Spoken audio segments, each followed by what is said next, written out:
जब उपभोक्ता फोरम अधिनियम 1986 आया, अच्छा, उसके बाद 1988 में यहाँ पहली बार कोर्ट बना। अच्छा, जिला उपभोक्ता फोरम था, अब उसको जिला उपभोक्ता आयोग कह दिया गया। 79 में ला पास किया गया था। उस समय जब हम लोग विद्यार्थी जीवन में सोशल वर्क कर रहे थे तो पुलिस की ज्यादती के शिकार हुए। उसी समय मन में आया था अच्छा कि वकालत करेंगे। वकालत का सीनियर कौन था? श्री सतीश्वर नारायण श्रीवास्तव जी थे। अब जारी लिया था मैंने, क्योंकि मैं विधि संवाददाता के रूप में सन 84 से काम कर रहा हूँ। बिल्कुल। तो मैंने अपने परिवार में कहा कि मैं नौकरी वाली लड़की शादी करूँगा ताकि बच्चे भूखे ना मरे। पर 2 बच्चे, एक लड़की एक लड़का, कि 5 लाख रुपये तक के जो मामले हैं उस पर कोई कोर्ट फीस नहीं लगेगा। जिला उपभोक्ता आयोग में कोई शिकायत अधिवक्ता के माध्यम से ही की जा सकती है या उसका जो जुरिडिक्शन का सिस्टम है वह उसके प्रीमियम पर है कि विपक्षी नोटिस प्राप्त करने के 45 दिन के अंदर अपना जवाबदेही देंगे।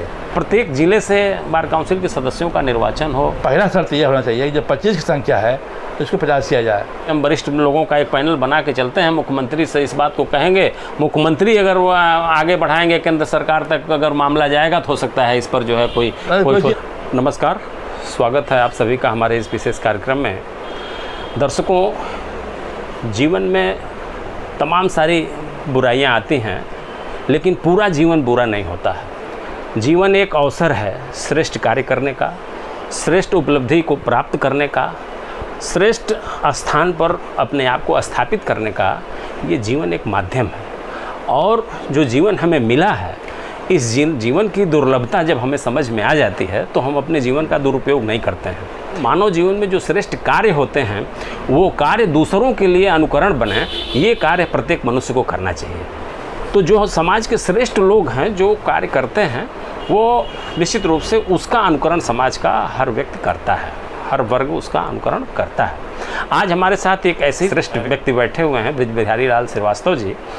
आप गोरखपुर सिविल कोर्ट के वरिष्ठतम अधिवक्ता हैं। आप उपभोक्ता मामले के विशेषज्ञ माने जाते हैं। तो आज हम आपसे बात करेंगे, आपके विषय बिंदु पर तो हम बात करेंगे ही, आपके जीवन वृत्त पर भी हम बात करेंगे।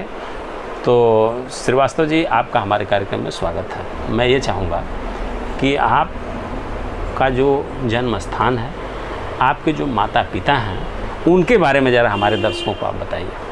नमस्कार, मैं आपका आभारी हूँ कि आपने अधिवक्ता होते हुए सोशल मीडिया से भी अपने को जोड़ा है। निवासित तो हम लोग आजमगढ़, अब मऊ जिला हो गया है। मऊ के घोसी तहसील है, अब समुद्र जिला हो गया है, और वहाँ के बड़ा गांव पड़ता है। वहाँ के हमारे पिताजी रहने वाले थे। हम लोगों ने अभी 1982 में जब पिताजी का देहांत हो गया तो वहाँ की ज़मींदारी में सब खेत चला गया था। जो मकान थे उसकी ज़मीन को हम लोगों ने बेच दिया, इसलिए कि वहाँ कोई रहने तैयार नहीं था। हर आदमी परिवार के, ज्वाइंट परिवार के, एक आदमी परिवार इलाहाबाद में, एक कुशीनगर में, और हम लोग यहाँ गोरखपुर में बस गए। अच्छा। तो ये हमारे पृष्ठभूमि। और पिताजी हमारे भारतीय जीवन बीमा निगम में। क्या नाम था पिताजी का? स्वर्गीय महेश प्रसाद वर्मा। अच्छा। माता जी का? और माता जी का श्रीमती राम प्यारी देवी। अच्छा। नाम है था। तो पिताजी सेवा में थे? हाँ, भारतीय जीवन बीमा निगम में थे। इसके अलावा बहुत सोशल वर्कर थे। अच्छा। जैसे ये गांधीनगर मोहल्ला, बेदमाशी नगर मोहल्ला, इसको गोरखपुर सोसाइटी बना करके समझते हैं। गोरखपुर में पहले बार भूखंड का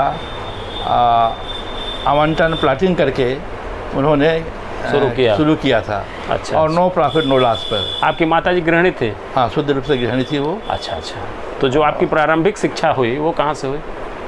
वो गोरखपुर से हुई है। अच्छा। यहाँ मिशन स्कूल होता था पहले, Saint Edward degree college, inter college में। अच्छा। गांधी में हमने वहाँ से हाई स्कूल पास किया। अच्छा। इंटर हमने DAV इंटर कॉलेज से किया।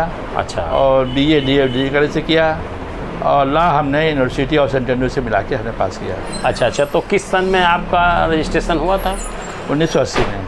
अच्छा, 1980 में आप 79 में लॉ पास किया था। उस समय सेशन बैक चल रहा था। अच्छा। तो 79 का जो सेशन था 80 में पूरा हुआ। 1 साल बैक चल रहा था। तो आप वकालत में आने की इच्छा आपकी थी या आपके पिताजी की इच्छा? नहीं, हमारी शुद्ध रूप से थी। हमारे मोहल्ले में लगभग हर घर में एक वकील हुआ थे। अच्छा। और लीडिंग लगे थे रेवेन्यू के लोग। अच्छा। तो जब हम लोग विद्यार्थी जीवन में सोशल वर्क कर रहे थे तो पुलिस की ज्यादती के शिकार हुए। हमारे ज़्यादा मित्र हुए, हम तो कम हुए। तो उसी समय मन में आया था कि वकालत करेंगे। वकालत नहीं, वकील होने के बाद ये जो पुलिस का जो अत्याचार होता है, शोषण होता है, उससे हम मुक्त होंगे। और मुक्त ही नहीं होंगे, अपने मित्रों को भी मुक्त कराने के सक्षम होंगे। तो ये उद्देश्य था, मतलब ये वकालत के प्रति ये नहीं था कि हम करोड़पति बनेंगे। अच्छा, लेकिन ये ज़रूर था कि जो विद्यार्थी आंदोलन होता है उसमें विद्यार्थी को बहुत सामना करना पड़ता है, उसके गार्जियन पसंद नहीं करते हैं कि मेरा लड़का नेता बने।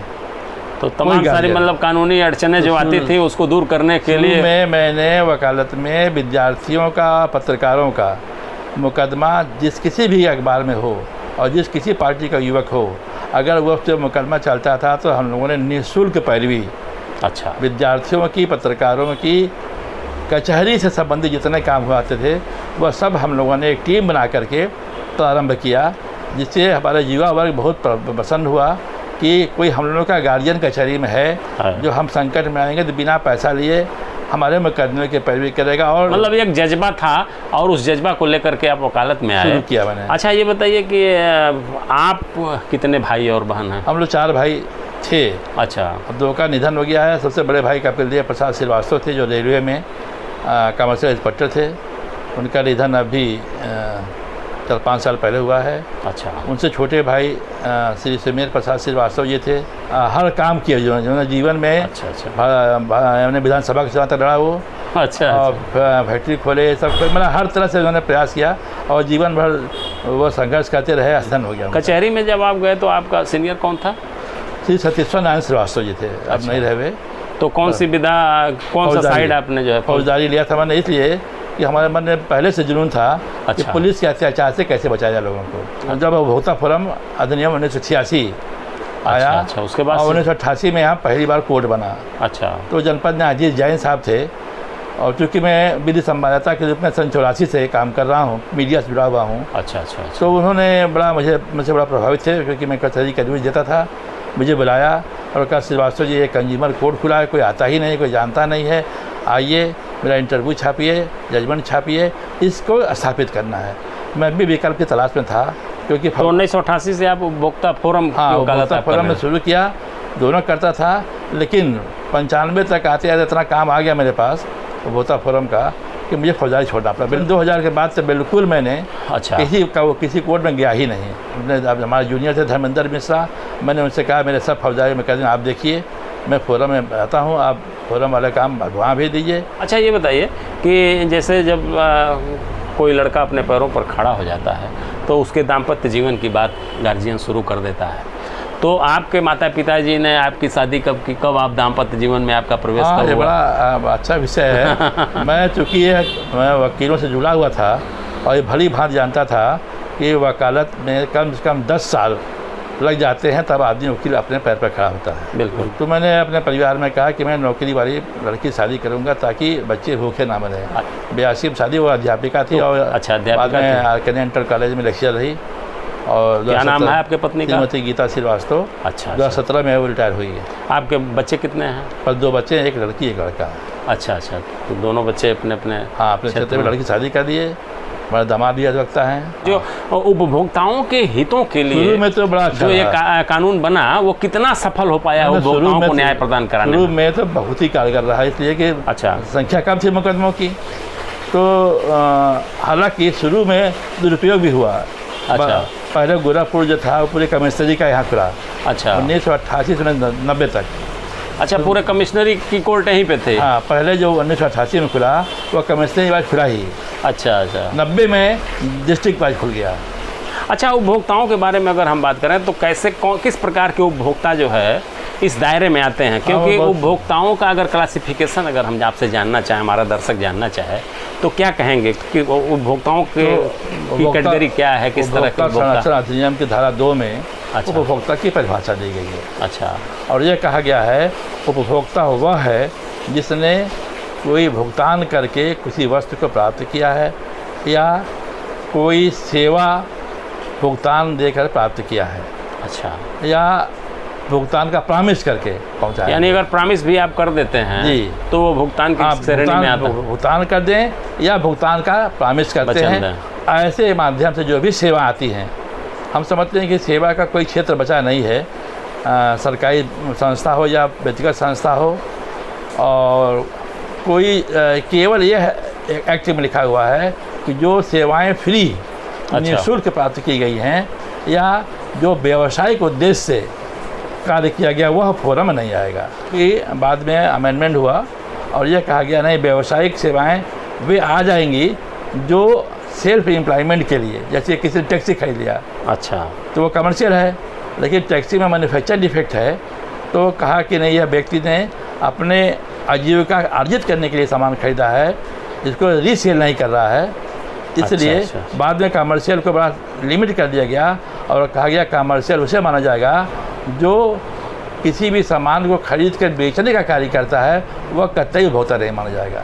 लेकिन अगर सामान टैक्सी है, ट्रक है, बस है, अगर अपने आजीविका के लिए उसने खरीदा है और उसे अपना एम्प्लॉयमेंट कर रहा है, तो वह कमर्शियल होते हुए भी कंज्यूमर की परिभाषा में माना जाएगा। अच्छा, ये बताइए कि जो उपभोक्ता अधिनियम जो 1986 में जो निर्मित हुआ था, तो उपभोक्ता अधिनियम में सरकार ने, संसद ने शायद कुछ संशोधन किया, क्या स्थिति है? कई बार संशोधन उस समय हुए थे। अच्छा, जैसे पहले तो निःशुल्क था, कोई फीस थी ही नहीं। अच्छा, बाद में हम समझते हैं कि 2015 में या 2005 में यह कोर्ट फीस आई। अच्छा, और उसमें भी छोटे आइटम पर भी फीस रखते थे। अच्छा। बाद में मांग किया गया कि नहीं, उपभोक्ता इससे हरस होगा और ये वेलफेयर स्टेट है, इसमें निःशुल्क किया जाए इसको। अच्छा, तो निःशुल्क से तैयार नहीं सरकार हुई, लेकिन इस पर तैयार हो गई कि 5 लाख रुपये तक के जो मामले हैं उस पर कोई कोर्ट फीस नहीं लगेगा। अच्छा। ताकि छोटे उपभोक्ता जो हैं वो परेशान ना हो। अच्छा, और जो अच्छा। 5 लाख से ऊपर के सामान के विवाद हैं, चाहे वह सेवा का विवाद हो चाहे वस्तु का है, उन्हें कोर्ट फीस देनी पड़ेगी। और कोर्ट फीस जो नामिनल है, 2019 वाले में, अच्छा, जो 1986 के एक्ट को एबॉलिश कर दिया गया 2019 में, नहीं, हाँ, और उसका नाम हो गया कंज्यूमर प्रोटेक्शन एक्ट 2019। अच्छा अच्छा अच्छा, लेकिन उसमें भी ये व्यवस्था सुप्रीम कोर्ट ने कर दिया कि जो पुराने मुकदमे हैं, अच्छा, जो 2019 के पहले के लंबित हैं, उस पर 1986 का ही एक्ट काम करेगा। अच्छा, और जो 2019 के बाद दाखिल हुए हैं या 19 में दाखिल हुए हैं, उसकी प्रक्रिया 2019 के एक्ट से होगी। अच्छा अच्छा, मतलब 2019 से पहले जो भी मुकदमे दाखिल हुए हैं उस पर वही 86 वाला एक्ट लागू होगा। सर्वोच्च न्यायालय की तो इसमें व्यवस्था जो है। महत्वपूर्ण, जो आमूलचूल परिवर्तन किए गए वो क्या है? क्या महत्वपूर्ण परिवर्तन किए गए 2019 में? 2019 में जो, जैसे पहले गोरखपुर जिला उपभोक्ता फोरम था, अब उसको जिला उपभोक्ता आयोग कह दिया गया। अच्छा, लेकिन इसमें जो है कुछ क्षेत्र बढ़ाए गए, बहुत जरूरी था। जैसे जुरिडिक्शन, अच्छा, सेक्शन 11 में, आप तो नियम पहले 11 में था, बदल गया है सेक्शन। अच्छा, तो उसमें बड़ा व्यापक विस्तार किया गया। पहले यह था जहाँ से आप सामान खरीदे हैं वहीं आप दावा कर सकते हैं। अच्छा, अब यह कह दिया गया कि नहीं, जहाँ आप रहने वाले हैं या जहाँ आप नौकरी कर रहे हैं वहाँ दावा दाखिल कर सकते हैं, चाहे सामान इंडिया में किसी कोने से खरीदे हों। अच्छा, अच्छा, यह बहुत बड़ा व्यापक परिवर्तन किया गया। 2019 में ये ऐसे पहले नहीं था। तो बड़ा तो फोरम में दावा दाखिल करने के लिए किसी उपभोक्ता को क्या करना होता है? वो अगर कोई उपभोक्ता है जो पीड़ित पहले है, ये देखा जाएगा कि वादे का कारण। जैसे आपने सामान खरीदा, तो क्या अगर आप सामान ख़राब है तो आपने शिकायत किया, अच्छा, कि भैया जो आपने सामान दिया है उसमें ये खराबी है, इसको ठीक कर दीजिए। और इसके बाद भी ठीक नहीं करता है तो आप एक लिखित नोटिस दीजिएगा कि आपने सामान जो प्रॉमिस किया था क्वालिटी का, वो उसमें खराबी है, आप ठीक नहीं कर रहे हैं, नहीं ठीक करेंगे तो हम दावा दाखिल करेंगे। तो एक जो है काज ऑफ एक्शन के लिए यह ज़रूरी है कि जिससे आपकी शिकायत है उससे आपने शिकायत के निराकरण का अवसर दिया है। यानी कानूनी नोटिस देना जरूरी है। अब कानूनी नोटिस मतलब नहीं है कि आप भी पत्र लिख सकते हैं। अच्छा अच्छा, मतलब आप व्यक्तिगत अगर किसी उपभोक्ता ने अपने भाषा में अच्छा पत्र लिखा है कि आप हमारे सामान का निराकरण नहीं कर रहे हैं, नहीं करेंगे तो मैं उपभोक्ता फोरम में जानने के लिए या उपभोक्ता आयोग में जानने के लिए बाध्य होऊंगा। दावा दाखिला का सबसे महत्वपूर्ण आधार है कि वाद का कारण। अब उसमें समय सीमा का भी इसमें अलग कर दिया। अच्छा अच्छा अच्छा, समय सीमा पहले 24A में था, 69 में हो गया है। अच्छा, तो 2 वर्ष का समय सीमा दिया गया। 2 वर्ष में आपको दावा दाखिल कर देना है। अच्छा, यानी जब आपने सूचना दिया काजा अफेक्शन से। अच्छा। जैसे मान लीजिए आपकी गाड़ी चोरी हो गई, आपने FIR लिखवा दिया, अब बीमा कंपनी उसकी जांच कर रही है, जांच करने में 2 साल 3 साल समय लग गया। तो जिस दिन बीमा कंपनी आपको लिख के देगी कि आपका क्लेम इन कारणों से खारिज किया जाता है, तो जो लिमिटेशन होगा कुछ दिन से होगा, जिस दिन बीमा कंपनी ने आपको सूचित किया कि आपको क्लेम इन कारणों से नहीं दिए हैं।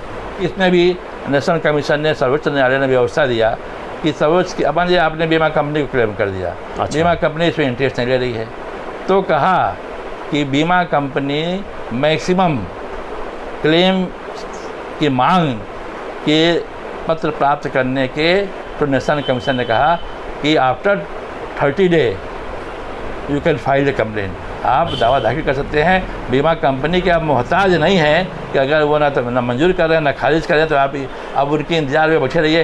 पुलिस इसमें जो है उपभोक्ता आयोग में, जिला उपभोक्ता आयोग में कोई शिकायत अधिवक्ता के माध्यम से ही की जा सकती है या उपभोक्ता स्वयं अपनी शिकायत दर्ज करा सकता है? वहाँ हर जिले में उपभोक्ता आयोग में बाहर बोर्ड पर प्रोफार्मा लिखा हुआ है। अच्छा।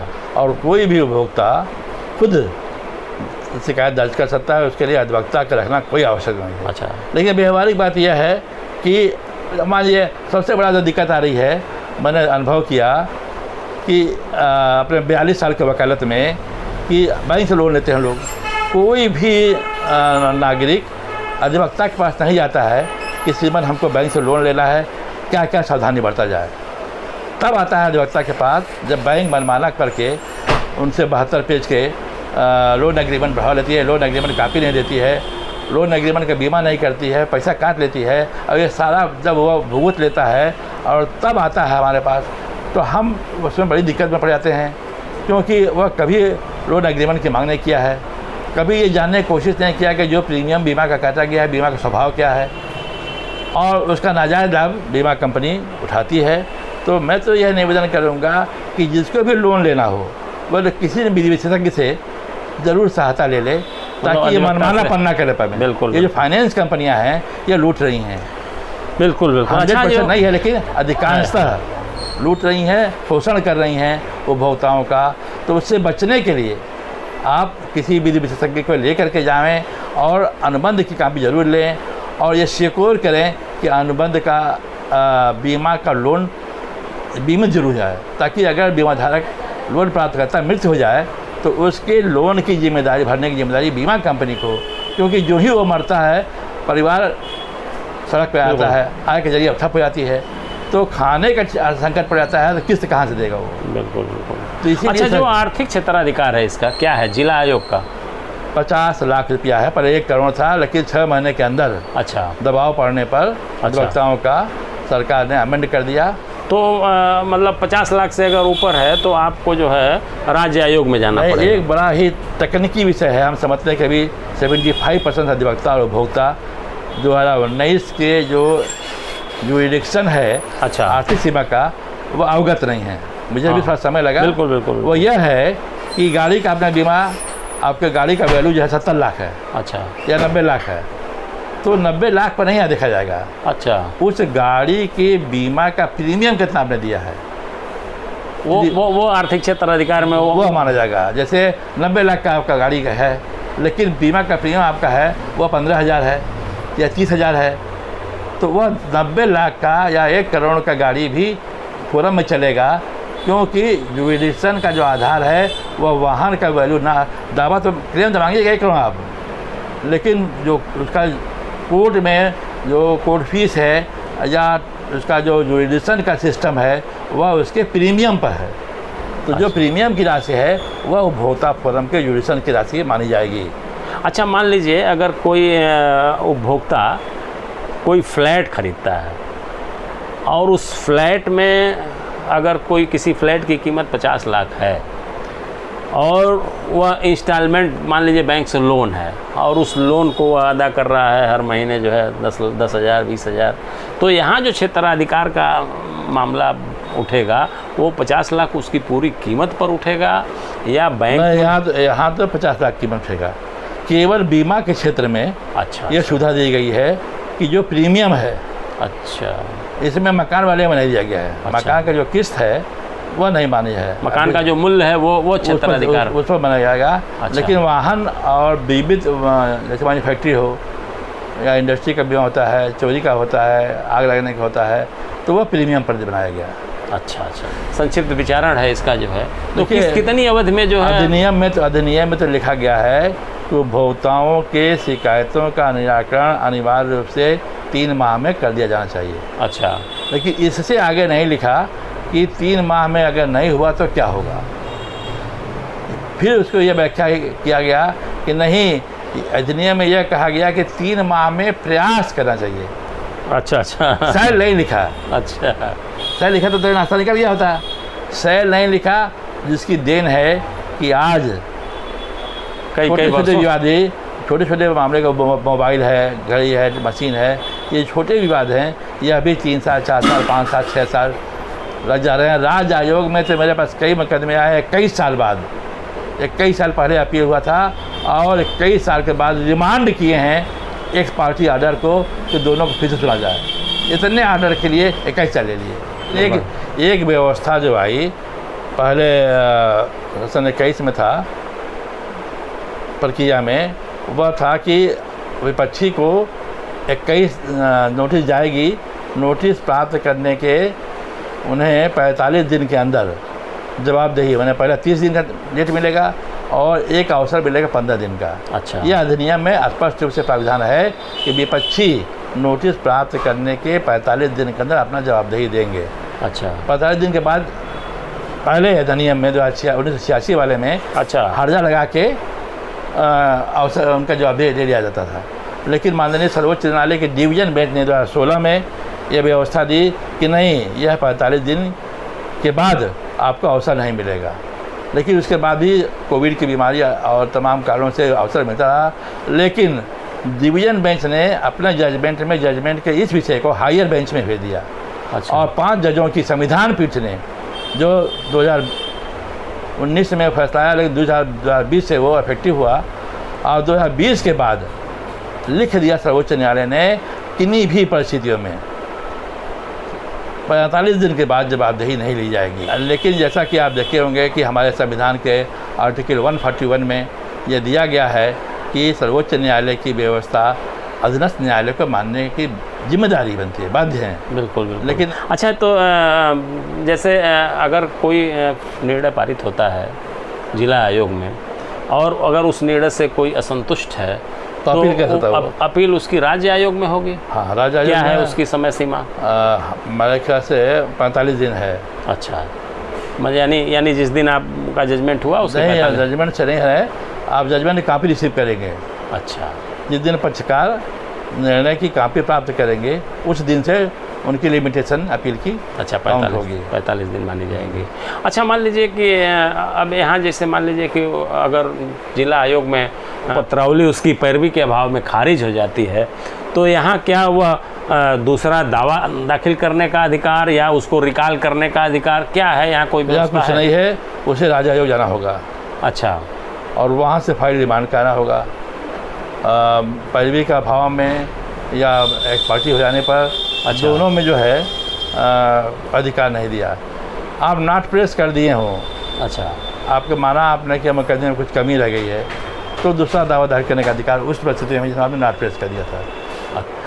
अच्छा, जो निष्पादन का अधिकार है वो जिला आयोग अपने फैसले का निष्पादन का अधिकार भी रखता है? पूरा अधिकार है। अच्छा, यहाँ तक अधिकार है कि अगर जिसके खिलाफ फैसला हुआ है वह निष्पादन में सहयोग नहीं करता है तो वह 3 साल के कारावास से दंडित हो सकता है। अच्छा अच्छा अच्छा, और उसकी संपत्ति कुछ खो सकती है। तो यह फौजदारी का अधिकार दिया फोरम को, मतलब दंडात्मक कार्रवाई करने का भी अधिकार दिया है, पूरा दिया है। ताकि तो फोरम जैसे पहले फोरम था अब आयोग हो गया, तो पहले वो उस फोरम में एक अध्यक्ष और 2 मेंबर हुआ करते थे, तो आज की जो स्थिति है वो अभी भी वही है। अच्छा, एक अध्यक्ष 2 मेंबर हैं। अच्छा, मेंबरों की स्थिति में सुधार हुआ है। पहले बहुत कम उनका वेतन था। अच्छा, हम कहते 14,000 था, फिर 15,000, अभी इस समय 85,000 हो गया है। लेकिन उनका कार्यकाल घटा दिया गया, 5 साल से 4 साल कर दिया गया। अच्छा अच्छा, और जो जनपद अध्यक्ष होते हैं वह जो मूल वेतन पाते थे, अच्छा, तो रिटायरमेंट का जो पेंशन पाते हैं और फोरम से उतनी धनराशि मिलेगी उन्हें जो मूल वेतन के समान हो जाए। अच्छा अच्छा अच्छा, उपभोक्ताओं को जागरूक करने के लिए अधिनियम में कोई व्यवस्था है कि अब उपभोक्ता नहीं? शुरू में जब ये 1986 में एक्ट बना, 88 में हुआ, तो बाकायदे इसका राज्य आयोग से, राष्ट्रीय आयोग से फंड आता था। अच्छा। कि आप उपभोक्ताओं को जागरूक करें, जागो उपभोक्ता, और सेमिनार्स होते थे। अच्छा। लेकिन बाद में सरकार ने देखा कि काफ़ी प्रचार प्रसार हो गया है, अब इतने शिकायतें आ गई कि किसी का निराकरण नहीं कर पा रहे हैं, तो प्रचार प्रसार का काम बंद कर दिया गया। जैसे अधिवक्ता अधिनियम की अगर हम बात करें तो ये 1960 में बना था, 1961 में इन्फोर्समेंट हुआ था। उस समय उत्तर प्रदेश बार काउंसिल में जो सदस्य चुन के जाते थे वो 25 थे, संभवतः उस समय 25 जिले रहे होंगे। दूसरा, अब इस समय जो है 75 जिले हो गए हैं। दूसरी समस्या यह है कि जो अधिवक्ताओं का पंजीकरण होता है, नए अधिवक्ताओं का, उसकी एक बहुत भारी भरकम फीस जो है अब ली जाने लगी है। तो प्रत्येक ज़िले से बार काउंसिल के सदस्यों का निर्वाचन हो और जो नए अधिवक्ता हैं उनका पंजीकरण मुफ्त हो। आपका भी मैं इस पर विचार जानना चाहूँगा। अब यह बड़ा विसंगति है। पहला तो यह है कि पहला शर्त यह होना चाहिए कि जब 25 की संख्या है तो इसको 50 किया जाए, उसके बाद स्टेप बाय स्टेप आ जाए। उसके बाद व्यवहारिक पक्ष यह है, जैसे विधानसभा का है, लोकसभा का है, तो बार काउंसिल में क्यों ना हो। बिल्कुल। जब हर जिले से एक सांसद है, 2 सांसद हैं, तो यहाँ से भी तो यहाँ पर क्यों हो एक प्रतिनिधित्व क्यों ना हो। बार काउंसिल पर कुछ लोगों ने अपना अधिकार जमा लिया है, वही हर बार चुनाव में जीत के आते हैं, नए लोग चेहरे कम आ पाते हैं। बिल्कुल बिल्कुल। और वह चाहते ही नहीं है कि इसका विस्तार हो। तो जहाँ तक नए वकीलों के प्रोत्साहन की बात है, उनके पंजीकरण शुल्क की बात है, अब तो वेलफेयर का भी बड़ा विवाद चल रहा है। उत्तर प्रदेश में लगभग 2.5 लाख से अधिक वकील हैं, और प्रतिदिन अगर देखा जाए तो 1 लाख तो वक़्तनामा लगता ही होगा। बिल्कुल बिल्कुल। लेकिन इसके बावजूद भी आज तक कोई अधिवक्ता आज यह नहीं जान पा रहा है कि हमारा वेलफेयर जो बार काउंसिल, तो इसमें बार काउंसिल के लोग आखिर जो चुन के एक अधिवक्ता भेजता है अपना प्रतिनिधि, तो बार काउंसिल का प्रतिनिधि वे उदासीन है। बल्कि हमने देखा कि कई बार तो लोग बुरा माने इस सदन में पूछे जाने पर, कि हम चूँकि मीडिया के माध्यम से कई बार उनसे पूछना चाहे जो बार काउंसिल चेयरमैन आए। मैं कई संदर्भ में मधुसूदन त्रिपाठी जी का हम आभार प्रकट करते हैं कि उन्होंने बेबाक इसको लिखा, और वहाँ से पत्र भी आया, कुछ जानकारी मिली भी जो मीडिया में दिया गया। लेकिन बाकी लोगों से बिल्कुल इस पर सहमति ही नहीं है कि हम वेलफेयर से पूछा जाए कि वकील ये जानना चाहता है। मतलब जैसे आप वरिष्ठ अधिवक्ता हैं, आपकी बात दूर तक जाएगी। अच्छा, जो इसके पहले भी हमने बार काउंसिल के चेयरमैन से जब भी उनका साक्षात्कार हुआ है, इस विषय को रखा है कि आप लोग जो है जिले की संख्या, अधिवक्ताओं की संख्या के भारी वृद्धि के बाद भी वह संख्या 25 ही क्यों। बिल्कुल। पहले 25 से पहले 15 था, बाद में 25 हुआ। बिल्कुल नहीं, इस पर हमारी बात हुई हरिप्रकाश मिश्रा जी, उन्होंने कहा कि मुख्यमंत्री, चलिए हम वरिष्ठ लोगों का एक पैनल बना के चलते हैं, मुख्यमंत्री से इस बात को कहेंगे, मुख्यमंत्री अगर वो आगे बढ़ाएंगे केंद्र सरकार तक अगर मामला जाएगा तो हो सकता है इस पर जो है कोई संभव नहीं है। परंतु गंभीरता के साथ अधिवक्ता समुदाय को इसके लिए प्रयास करना होगा। अच्छा, जो भारी भरकम फीस है वो क्या होना चाहिए, कम होना चाहिए, जो अधिवक्ता खत्म होना चाहिए? बिल्कुल खत्म तो नहीं होगा, क्योंकि उससे मिसयूज होगा। तो बार काउंसिल तो कभी कभी वो जो है, जैसे मान लीजिए कि एक अधिवक्ता, अगर आप जैसे मान लीजिए वित्त संवाददाता हैं, पत्रकारिता आप कर रहे हैं, तो आपको भी तो वो कह सकती है कि आप जो है वित्त व्यवसाय के अतिरिक्त आप उसमें तो उन्होंने प्रोत्साहन दिया। बार काउंसिल का प्रस्ताव है, अच्छा, कि अगर कोई अधिवक्ता वित्त संवाददाता के रूप में कार्य करता है तो वह सम्मानित माना जाएगा, और यह कमर्शियल नहीं माना जाएगा। अच्छा। यह एक्ट के जो पंजीकरण हमारा है उसके अंतर्गत अधिवक्ता का वित्त संवाददाता के रूप में कार्य करना, वह उसको प्रोत्साहित किया गया। मतलब से अगर आप ऑनरेडी ये काम करते हैं वकालत के साथ साथ, क्योंकि एक वकील ही न्यूज वैल्यू जान सकता है। 32 पेज का फैसला होता है, आपको समाचार 1 घंटे बढ़ा के देना, आधे घंटे में, तो दूसरा आदमी 32 पेज का फैसला पढ़ेगा तो उसका निचोड़ निकालने में उसकी हालत खराब जाएगी। बिल्कुल। लेकिन अधिवक्ता के लिए 15 मिनट काम है कि न्यूज कहाँ है उसमें। बिल्कुल। अच्छा, ये बताइए कि अगर आपसे मैं ये जानना चाहूँ कि वकालत के अतिरिक्त आपका जो शौक़ रहा है वो क्या रहा है? साहित्य में, फिल्म में, खेल में क्या रहा है? शौक़ के बारे में कुछ बताएंगे आप? नहीं, हमारा शौक़ तो मीडिया से जुड़ा था। अच्छा। हम तो समझते हैं कि हर आदमी को अखबार में 6 महीने साल भर के लिए काम करना चाहिए, अगर वो मीडिया में चाहता छपना। बिल्कुल। आप अपनी बातों को कैसे लिपिबद्ध करें, बिल्कुल, तो उनको हेल्प मिले और आपकी न्यूज छाप दें। बिल्कुल। ये उल्टा होता है, आप 10 पन्ना भेजते हैं और उसमें आधा पन्ना भी नहीं होता न्यूज वैल्यू। बिल्कुल। तो इसलिए एक अपना हैबिट बनाना तो चाहिए। बचपन की कोई कविता वगैरह मान लीजिए क्लास में मैं पढ़ते कविता मतलब मैंने कभी नहीं रखा। कोई लेख आध्यात्मिक क्षेत्र में कोई आपकी रुचि? नहीं, मैं वो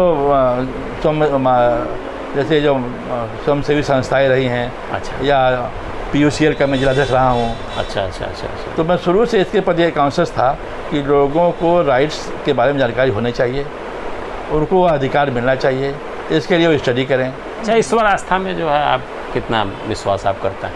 किसमें? ईश्वर आस्था, भगवान में जो आस्था है। तो पूरी आस्था है, बिल्कुल भगवान में पूरी आस्था है। लेकिन लोग अगर व्यवसाय के दृष्टिकोण से देखा जाए कि हम इतना दिन पूजा किया, मुझे क्या मिला, इसका कोई मतलब नहीं, नहीं। निराश हो गए। मतलब भगवान एक ऐसी शक्ति है जो आपको नेगेटिव ऊर्जा से बचाती है और आपको नर्वस नहीं देती है, और प्रत्येक परिस्थितियों में जीते हुए आगे बढ़ने का एक प्रोत्साहन का केंद्र है भगवान का मंदिर और भगवान। और भगवान जो भी भगवान को मानते हैं वो कभी आत्महत्या नहीं कर सकते हैं, वह कभी विचलित हो सकते हैं, और कभी हम लोगों ने वकालत शुरू किया, महीनों महीनों तक बहुनी नहीं होती थी, लेकिन वेल ड्रेस होकर के, वेल पंक्चुअल होकर के जाते थे और यह संकल्प करते थे कि आज नहीं कल, बिल्कुल बिल्कुल मेरा कल इससे बेहतर होगा, और तब हम यहाँ तक पहुँचे हैं। नहीं है, ये माना जाता है ना कि जैसे अगर साहित्यकारों की पंक्तियों में मैं कहूँ तो उसमें है कि परम विचित्र यंत्र यह जग है, उसी शक्ति से चलता, मत करना अभिमान मिले जो तुझको कभी सफलता है, पैदा कर जिस देश जाति ने तुझको पाला पोसा, आज आप ये हुए हैं वह निजित का तुमसे बड़ा भरोसा। आज आप बड़ा इसको जोड़ लीजिएगा कि आज शिक्षक दिवस भी है। बिल्कुल बिल्कुल। आज राधा कृष्ण जी की जयंती है, 5 सितंबर है, शिक्षक दिवस है। आज मैंने फेसबुक पर यही भेजा कि शिक्षा का व्यवसायीकरण हो गया है। शिक्षा कब महत्वपूर्ण थी, शिक्षा का जो स्तर कब महत्वपूर्ण था, जब गुरुकुल था। उस गुरुकुल में कोई शुल्क नहीं लगता था। भगवान कृष्ण और सुदामा दोनों एक साथ पढ़े थे कि सुदामा और कृष्ण दोनों विद्यार्थी थे। गुरुकुल में आप कृष्ण हैं, राजा के लड़के हैं, या राम हैं, तो निषाद भी कोई भेद नहीं था। जो निषाद राजा था वो भी भगवान राम के साथ गुरुकुल में पढ़ा था। तो यह गुरुकुल की जो परंपरा थी उसमें भेदभाव नहीं था, और उसमें संस्कार का महत्व था, सर्वांगीण विकास जिसे कहते हैं। आज पैसा के आधार पर शिक्षा मिल रही है। अच्छा, चलते चलते एक आखिरी सवाल कि जो युवा विधि व्यवसाय के क्षेत्र में आना चाहते हैं उनके लिए क्या इस क्षेत्र में भविष्य सुनहरा है? कब? जब उनकी तपस्या कितनी गंभीर है, अपने लक्ष्य के प्रति कितने वो संवेदनशील हैं, कितने प्रतिबद्ध हैं, और अपने से सीनियरों से साथ सीखना होगा। वह हम लोगों ने 10 साल के बाद तब ये अपनी पहचान बनाई। आज का नया अधिवक्ता 6 महीने में ही चाहता है कि सबसे आगे हम बढ़ जाएं। स्टडी की भी आवश्यकता है। चलिए, बहुत अच्छा हुआ, बड़ा ही जो है सार्थक हम लोगों ने आपने भी विषय जो उठाया, बातचीत किया है, विषय उठाया, जो मैं ये भी चाहूँगा कि इस वार्ता में अगर कुछ ऐसी बातें कह दी गई हों, हमने बिल्कुल यथार्थ कहा है, लेकिन उसके बावजूद भी यथार्थ लोगों को पसंद नहीं आता है। पसंद नहीं आता है। नहीं, बिल्कुल आपका यथार्थ पसंद आएगा। और दर्शकों, आपने देखा कि ब्रजबिहारी लाल श्रीवास्तव जी ने बेहतर तरीके से अपने जीवन वृत्त पर बातचीत किया, अपने प्रोफेशन पर बातचीत किया, और भी तमाम सारे छुए अनछुए पहलुओं पर भी आपने बातचीत किया। निश्चित रूप से ये बातचीत आपको पसंद आएगी। श्रीवास्तव जी, आपने अपना अमूल्य समय दिया और हमसे बातचीत किया, इसके लिए आपको बहुत बहुत धन्यवाद कि आपने विषय अच्छा उठाया। बढ़िया, बहुत बहुत धन्यवाद आप।